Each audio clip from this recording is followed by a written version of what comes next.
Semester 3 class 12 অ্যালকোহলের চ্যাপ্টারে একটি গুরুত্বপূর্ণ কোশ্চেন রায়ান মার্টিনের কোশ্চেন ব্যাংক থেকে। ফেনল এর মধ্যে নাইট্রেশন করা হয়েছে, গাঢ় HNO3 গাঢ় H2O4 এক্স হয়েছে, এবং এই একটি কম্পাউন্ড আছে, এর নাম রেসরসিনল।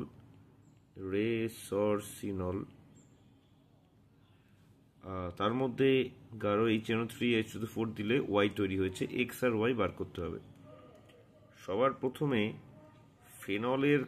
ফেনল যে রয়েছে, ফেনলকে যদি আমরা নাইট্রেশন করি, যদিও আগে সালফোনেশন দেন নাইট্রেশন করতে হয় টু ফর্ম পিক্রিক অ্যাসিড।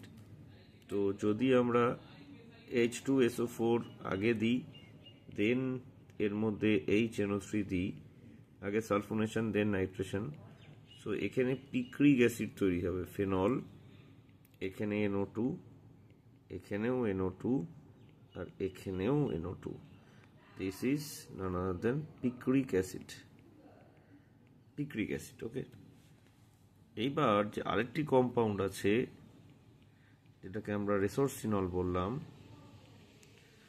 রেসরসিনলের মধ্যে যদি আমরা একইভাবে সেম জিনিস দিই, concentrated H2SO4 and concentrated H2SO4 and concentrated HNO3, তাহলে এক্ষেত্রে যে জিনিসটি ঘটবে, যেই জায়গাতে OH আছে ওটা তো থেকেই যাবে। আর OH নিজে কি প্রোডাক্ট দেয়? অর্থোপ্যারা। তাহলে এই OH এর এইখানেও NO2 ঢুকবে, এইখানেও NO2 ঢুকবে, আর এই OH এর এইখানে NO2 ঢুকবে। কারণ এই OH এর এই দুটো অর্থ, এই OH এর এটা অর্থ, আর এই OH এর এটা প্যারা, ব্যাস এই কটাই হবে। তো এইটা এক্স, এটাকে পিক্রিক অ্যাসিড বলে। এইটা কি?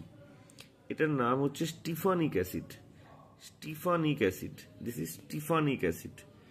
সো অপশন হবে হচ্ছে A, X is picric acid, Y is styphnic acid.